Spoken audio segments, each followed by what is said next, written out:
right, here we are into Unit 12, which has to do with sequences and series. And basically, that just has to do with patterns.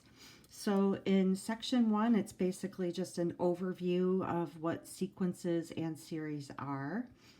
And then in Sections 2 and 3, we'll concentrate on arithmetic sequences and series, and then geometric sequences and series. And then we're going to not do this last part. We're going to skip the partial fraction decomposition. And then we'll have a short quiz and be done. All right, so the first part here. Sequences and series. A sequence is a function whose domain is a set of positive integers. So here the domain is going to start with 1, and then 2, then 3, then 4, and it's going to continue on to a number n that's unknown. All right, so here it says to write out the first 4 terms of the sequence. So we want 4 terms. Okay, so this is the first term. And just a little notation here. It says that our function is 1 over n, and n is the term number. So if I say that, all right, this is the first term, and this is noted by a subscript next to some number that's describing our function. And in this one, we're going to use a. So this is the first term. A sub 2 would be the second term. A sub 3 is the third term, and a sub 4 is the fourth term. So here is our function. And these little subscript numbers are our n values. So for the first term, n is 1, so I have 1 over 1, which is 1. The second term has an n value of 2. This is my n value. So I have 1 over n, which is 1/2. Third term, my n is 3. So this is 1 over 3, or 1/3, and then I have 1/4. And I could keep going on and on. They only ask for 4 terms, but I can go as far as I need to, just replacing n with the term number. And then it says, what is the nth term? So if I want to find a sub n, I'm just replacing n in my function, so I have 1 over n. All right, so this is a sequence. So in our notation, be a little technical here, usually we write it as, okay, I have my function a sub n equals, and in this case, it's going to be 1 over n. Okay, so this is this is naming the function, this is defining the function. I could have a b function. So let's say I have b sub n equals, and then I could say that I'm saying 1/2 to the n power. So that means here my first term, b sub 1, would be 1/2 to the first power, or 1/2. b sub 2 would be 1/2 to the second power, which is 1/4. b sub 3 would be 1/2 to the third power, which is 1/8. And b sub 4 would be 1/2 to the fourth power, which is 1 over 16. Okay, so this is just another sequence here with a different rule. All right. We'll just stop at that one for now. So in example 2, it says to write down the first 6 terms of the following sequence. So I'm gonna always start with 1. Okay, so 1 is my first term, so this is a sub 1, a sub 2, a sub 3, a sub 4, a sub 5, and a sub 6. We want the first 6 terms. Now my rule is to plug in this number, my subscript number, in for n. So for the first one, I'm going to have 1 minus 1, which is 0, over 1, which is 0. For a sub 2, I'm going to have 2 minus 1, which is 1, over 2. A sub 3 would be 3 minus 1, which is 2, over 3.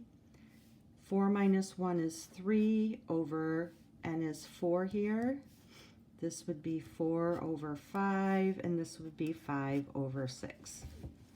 Now, they do ask us to graph this. So basically, I only need positive numbers because my n values are positive. So 1, 2, 3, 4, 5, 6. And my lowest number is 0, and then let's go up to 1 here. So if my first number, n is 1, my value here when n is 1 is 0. When n is 2, my value is 1/2. It's about right there. Then I have when n is 3, it's about 2/3, and then 3/4, and then 4/5, getting closer and closer to 1, but we're never really going to get there. I'm not connecting, whoa, I'm sorry, you couldn't see that. I'm not connecting these dots because my n values are integers, so I don't have anything in between 1 and 2 here, or between 2 and 3.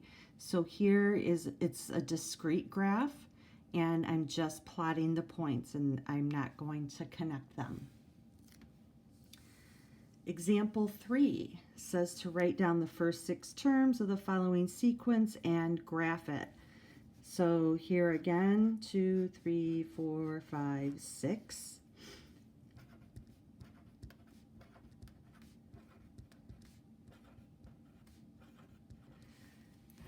And for my rule this time, oh, when we're working with B's, I didn't see that right away.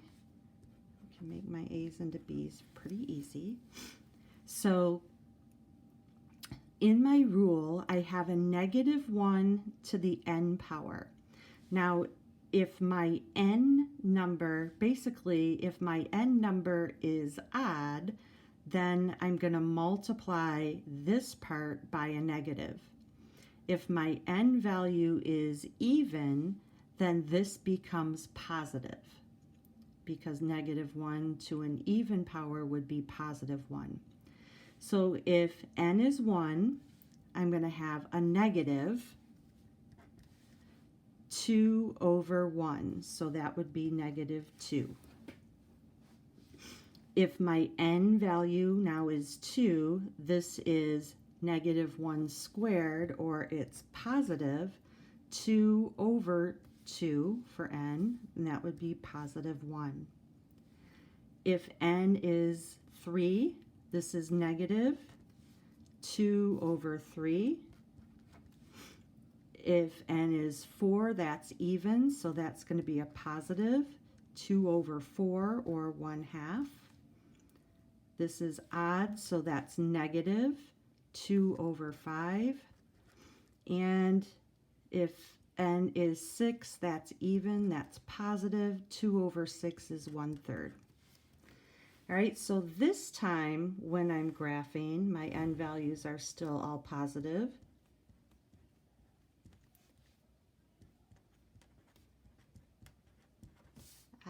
There we go. And let's say this is +1, this is -1. So if I am graphing my n is 1, the value of the function when n is 1 is -2. So I'm going to go down a little bit farther. So I'm going to have 1, -2. Now when n is 2, the value of that is +1. If n is 3, I'm going to have -2/3. So that would be about right here. If n is 4, I'm going to have +1/2. As n is 5, I'm going to have negative about 2/5. And for 6, I'm going to have +1/3. All right, so you can see that both of these are kind of heading towards 0. But the thing that I really want to point here is this part right here.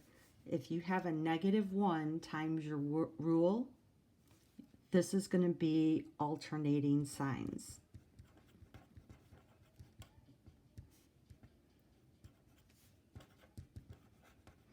Okay, so positive, negative, negative, positive. So the definition of alternating signs is that the sign changes back and forth.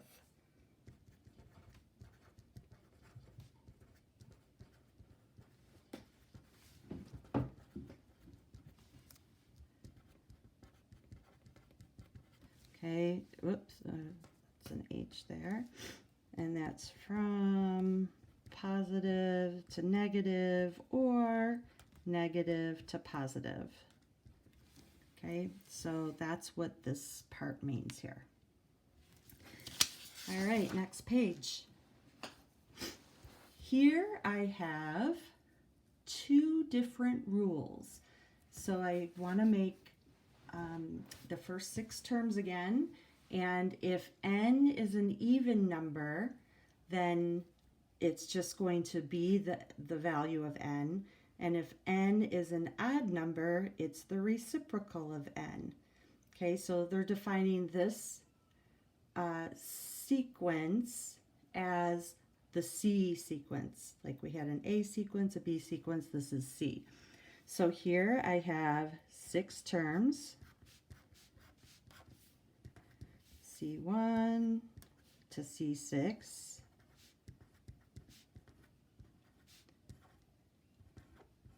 Okay, so these are just the term numbers again. So this is the first position, second position, third position, and these are the n values right in here. So this time my n value is 1.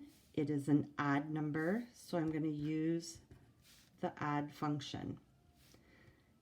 See, term 2 is even, so I'm going to put just 2 in for n's. So this is 2.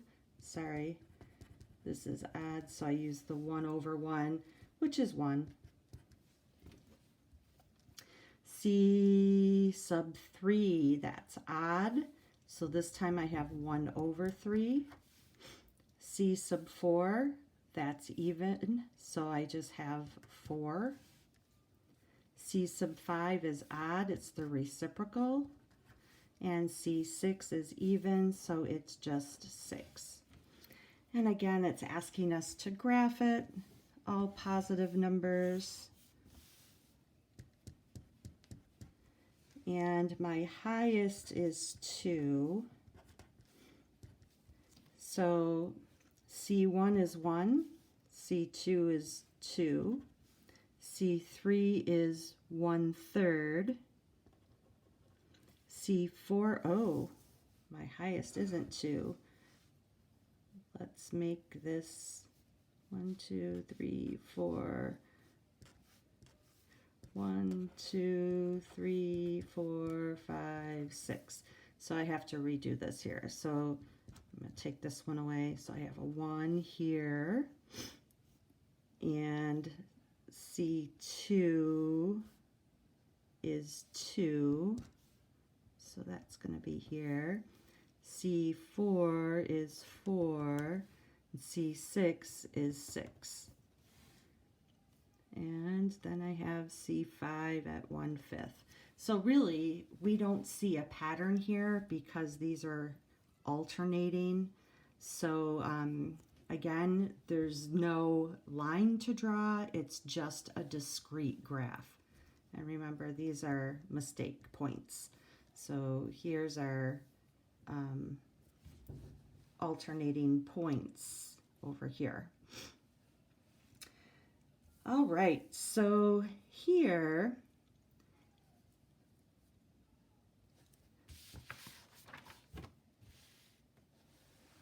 it's asking us to determine the sequence given the pattern. So this time we have what goes in the spaces, but we have to write the rule. All right, so we start off by saying, all right, we have a to the n,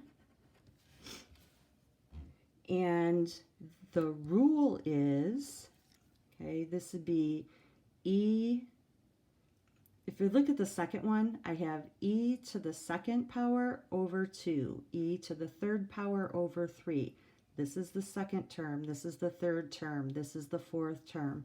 And then here would be the same thing as e to the first power over 1.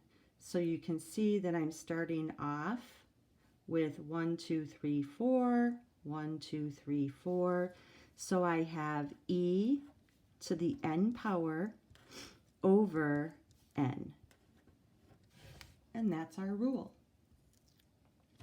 For the second one, I have b sub n. Now let's look at what's happening here. I'm starting with 1, and then I'm dividing it by 3, dividing it by 3, dividing it by 3 again.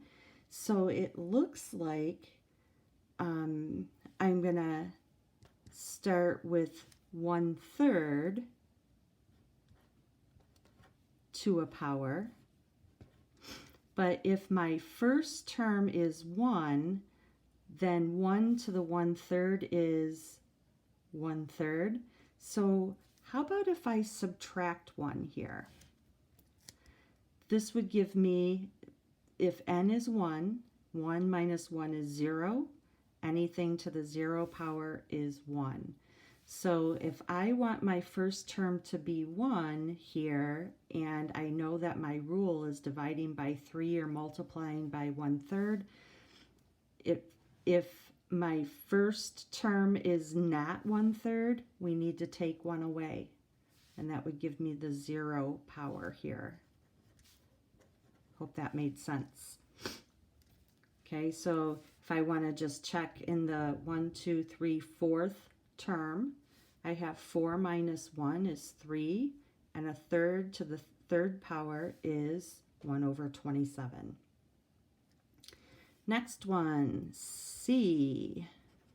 So I have c to the n power equals, and if we look here, we're looking for patterns. So I have 1, 3, 5, 7, and it looks like I'm adding 2 each time.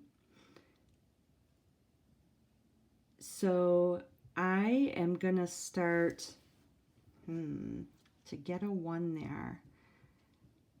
Let's say if I'm adding 2 each time to get to the next term, let's say I'm multiplying the term number by 2.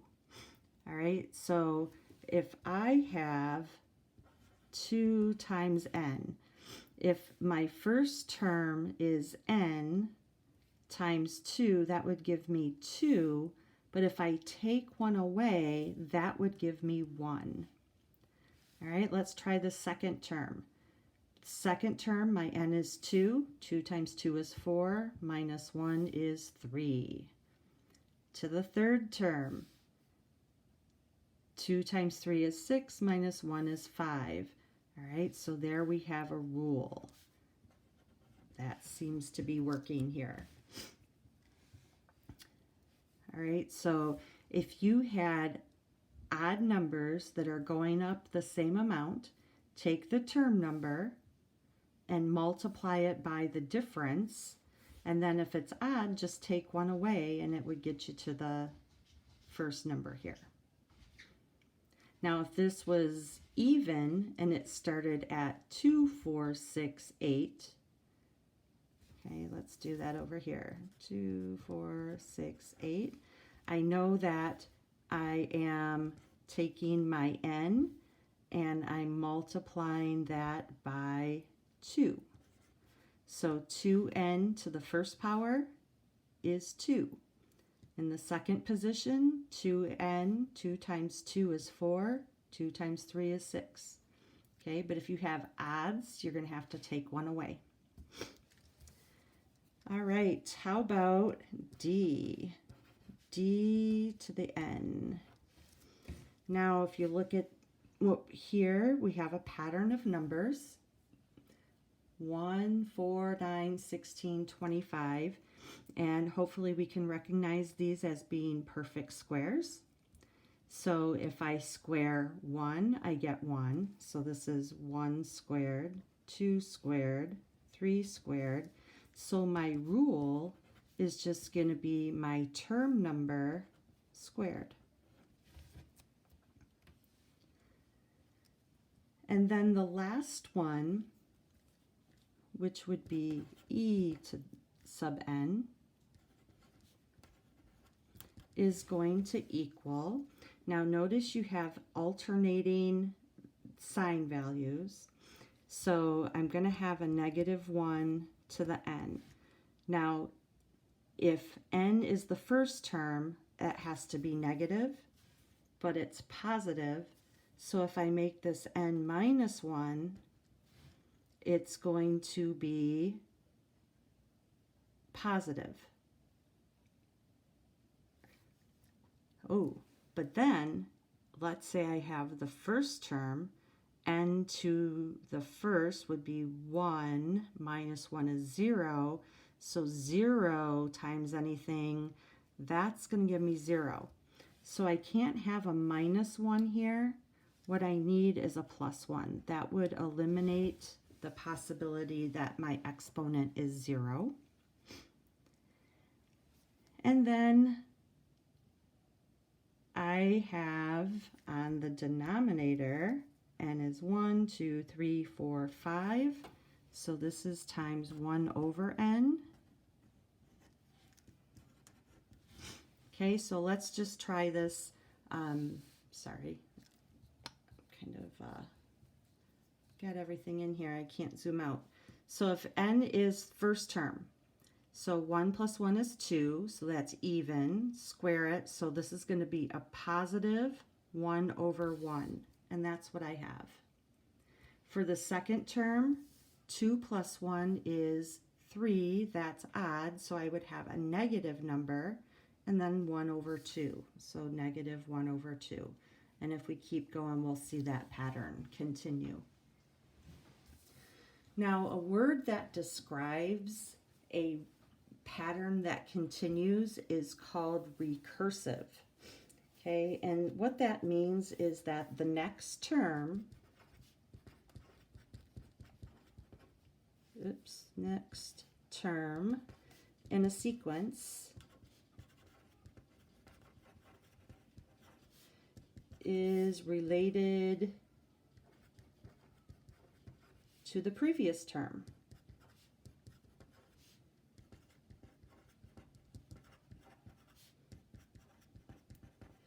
Okay, so you have to have a starting value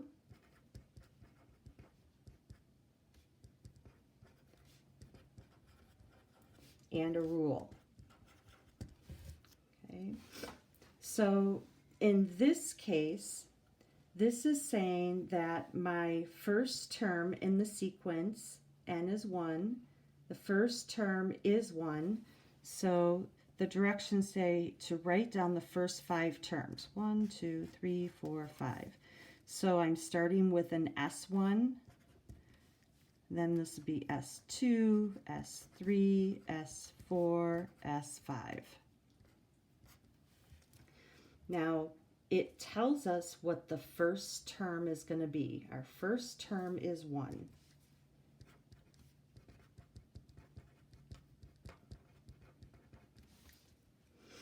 And then I look at this part, and this is the rule. And this tells us to look at to get to the next number, which is S2, you're going to look at the previous number and multiply by n. So this is the rule.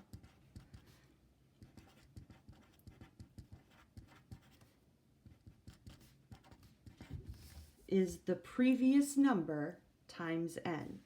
So here I'm going to take the previous number and multiply it by 2. So in this spot I'm going to have a 2. This one I'm going to go to the previous number and multiply it by n. So I have 2 times 3 is 6. To get to this spot I'm going to go to the previous one and multiply it by 4. 6 times 4 is 24. And to get to the 5th term, I'm going to go to the 4th term and I'm going to multiply it by 5.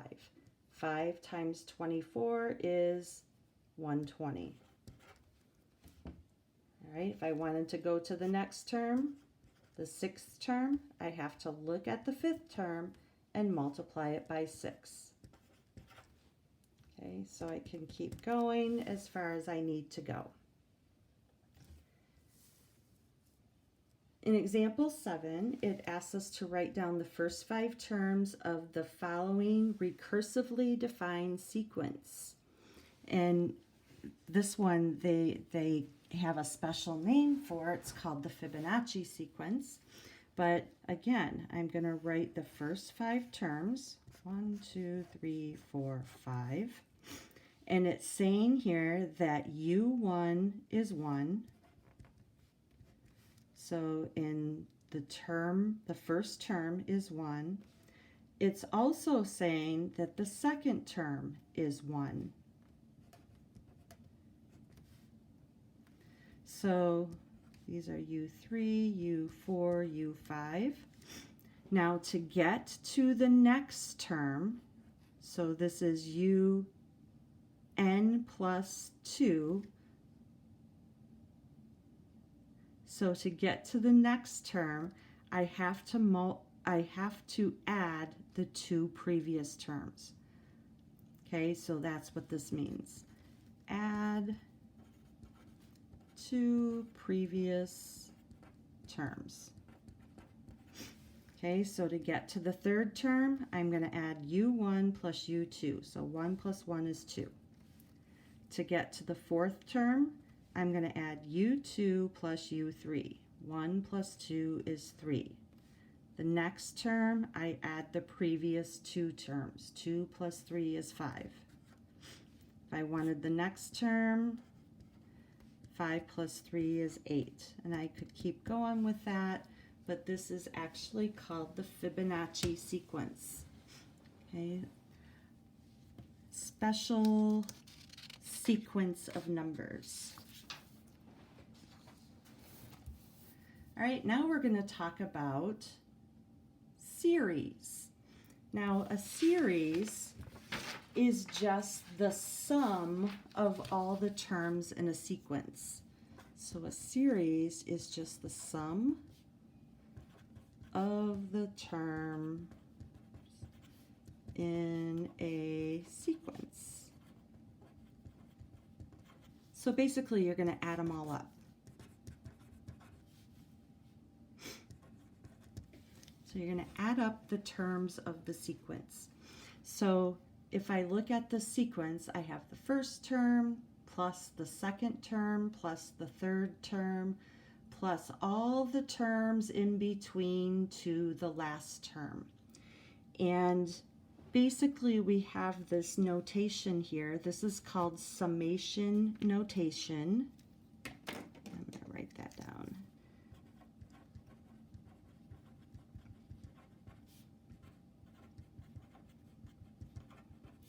Okay, so that's what this little thing here. And this Greek letter E is called sigma. And sigma is the math symbol for add them up, find the sum. So what this means is we're going to start with the first term. So they say k equals 1, and that it just means we're going to start at this number and we're going to end with this term number. And this is our rule. All right, so here it's saying to write out the sum. Now, we're not going to actually find the sum, we're just going to write it out. So we don't have to calculate.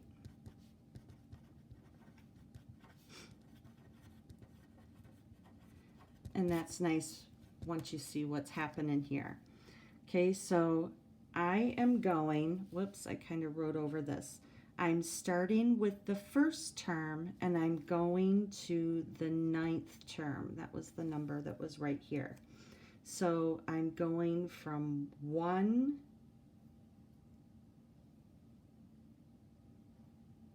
oh, no, sorry, this is n. I was looking at the wrong problem. So that's an n. So I'm starting at the first term and I'm going to go up to n and I'm going to add them all together. So my first term, or k sub 1, is just going to be 1 over 1, which is 1. And then I'm going to add the next term, which is k equals 2. So if k is 2, I'm going to have a 1/2. If k is 3, I'm going to have a 1/3. If k is 4, I'm going to have a 1/4. And I'm going to add up all the numbers until I get to a desired number, which is n. And that's just the number that tells us we can stop. Okay, but right now it's kind of abstract. We don't know what that is. Here's another one. I'm going to start with 1. I'm going to go to n. And my rule is whatever the term number is, factorial. All right, so I'm going to start with the first term. So the first term is 1, and that's factorial. And then I'm going to add that to 2 factorial. And then 3 factorial plus 4 factorial. And I'm going to keep going till I get to n factorial. Okay, now I don't have to add them up because I don't know when to stop. They didn't tell me exactly when to stop here. In example 9, it's asking us to write out the sum using summation notation. So here, if you look, I'm starting with 1, 1, 2, 3, all the way up to 9. So in my summation notation, my first term, my k is 1, and I'm going to go to 9. And then what is my rule here? I'm taking this k number and I'm squaring it. Okay, so my next one, I'm starting with k equals 1. Now what's happening here? It looks like I can start with 1 and then 2 and then 4 and then 8. So it has to do with multiplying by 1/2 over and over. But to get to this first number, I need a 0. I need an exponent of a 0. So if I have a base of 1/2, And for the second term to be a 2 here, I'm going to have a k minus 1. Okay, so let's see what happens here. If I put in a 1, 1 minus 1 is 0. 1/2 to the 0 power is 1. In the second term, I have a 1/2. So this is 2. 2 minus 1 is 1. 1/2 to the first power is 1/2. Then I have a 1/4. This is my third term. So I have 3 minus 1 is 2. 1/2 to the second power is 1/4. Okay, so where do I stop? I stop here at n, because this would be n minus 1 is just the term before, and this is the same thing as writing 1/2. I wrote it a little different. That's the same thing. All right, so I'm going up to n on this one. All right, so down here we just have some properties of sequences, and this just allows us to add and compute numbers that are in a sequence a little bit easier. There are kind of some formulas here. If I just briefly talk about these, if in my sequence the rule every term is going to be multiplied by c, I can, if I were to expand this, I can see that I could pull out a factor of c and then just multiply it by the first term plus the second term plus the third term. I don't have to multiply every term by c and then add. It's kind of like you can factor that out. This one here, if you have the sum of two sequences, you can break them apart and you can find the sum of the first sequence plus the sum of the second sequence. Same thing for subtraction. If you're subtracting two sequences, you can break them apart and subtract them individually. I'm not going to talk about this one right here. I think this j plus 1 is confusing, but yeah, let's just talk about it.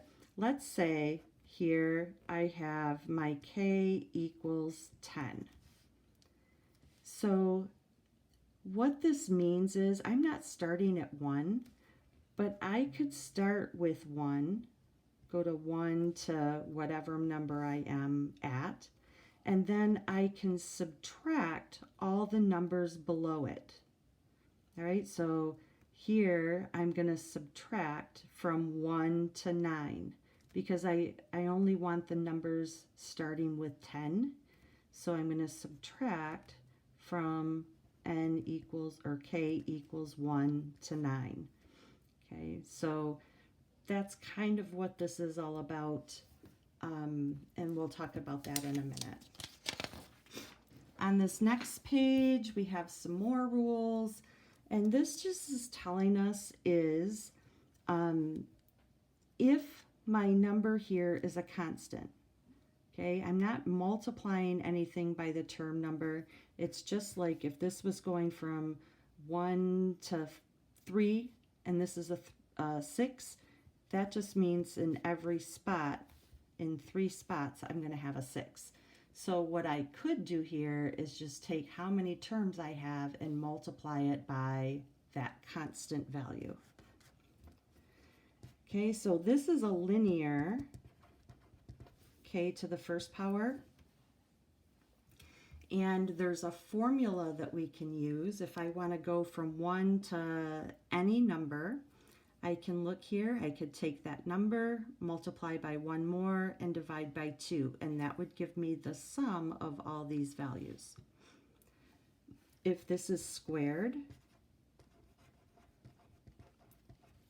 I could use this formula. And this is for if your term is cubed. All right, so let's see how all these kind of come into play. So on example 10, I want to go from 1 to 5. All right, and I'm multiplying, or I'm finding the sum of 3 times k. Well, I can take out that constant and make that the sum of 1 to 5 of k. Now this part right here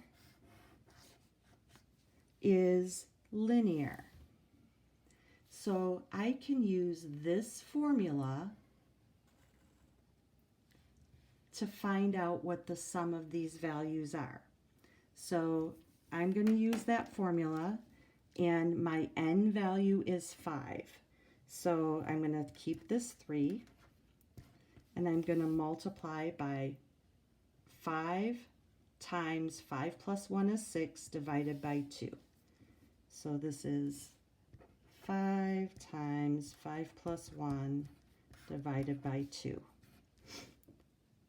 All right, so 5 plus 1 is 6, times 5 is 30, divided by 2 is 15. So this is 3 times 15, and this is 45.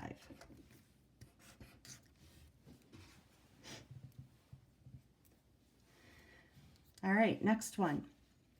Notice I have a sum of 2 things inside here. So according to my rule, I'm going from 1 to 10. I can have the sum from 1 to 10 of k to the third plus the sum from k is 1 to 10 of 1. All right, so this part right here is just a constant. So that means I'm going to have 1 plus 1 plus 1 plus 1 plus 1, or 1 times 10. So this part right here is just 10 for that whole summation. Now this part is k to the third power, so this is cubed. So for this part, I'm going to use this formula. So my n in this case is 10. So I'm going to take 10 times 10 plus 1, which is 11, divided by 2, and I'm going to square it. So this becomes, I can just do a little mental math here. This is 110 divided by 2, or 5 times 11 is 55. I need to square it and add 10. So 55 squared, 3025, plus 10 is 3035. And then we have this last one here. A couple things going on here. Notice I'm not starting with 1. So in this case, I can take, first I'm going to bring out the 4. So I'm going to have 4, because that's a constant there. And I'm going to multiply it by, let's say I'm going to go from 1 to 20, but I'm going to take away from 1 to 5. So that means I can start with 6.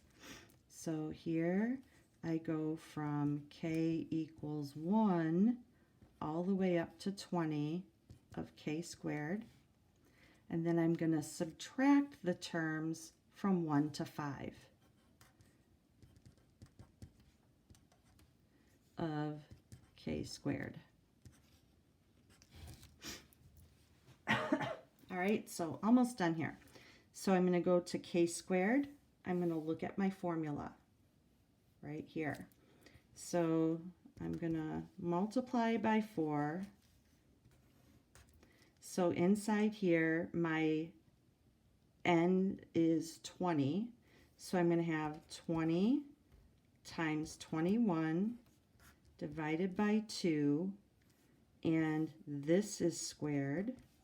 And then I'm going to take away, I have the same rule, whoops, divided by 6 here, sorry. And then I'm going to take away from 1 to 5. So my new n is 5. So I'm going to take away 5. Oops, I even forgot something. I just messed all this up. Let's try this again. I'm going to multiply all this by 4. So I have 20 times 21 times 20 plus 1, 2 times 10, 2 times 20 is 40 plus 1 is 41. Sorry about that. Divided by 6. And then I'm going to take away from 1 to 5. So now n is 5. And then I have 5 plus 1 is 6. And 2 times 5 is 10 plus 1 is 11. And all of that is divided by 6. Okay, so once I get an answer here, I still have to multiply it by 4. All right, so if I calculate 20 times 21 times 41 is, and then divide it by 6, is 2870. And then I have 5 times 6 times 11, that these 6 can cancel, so this is 55. And then if I subtract 55, multiply by 4, I'm going to get 11,260. All right. There we have it. This is what sequences and series are all about.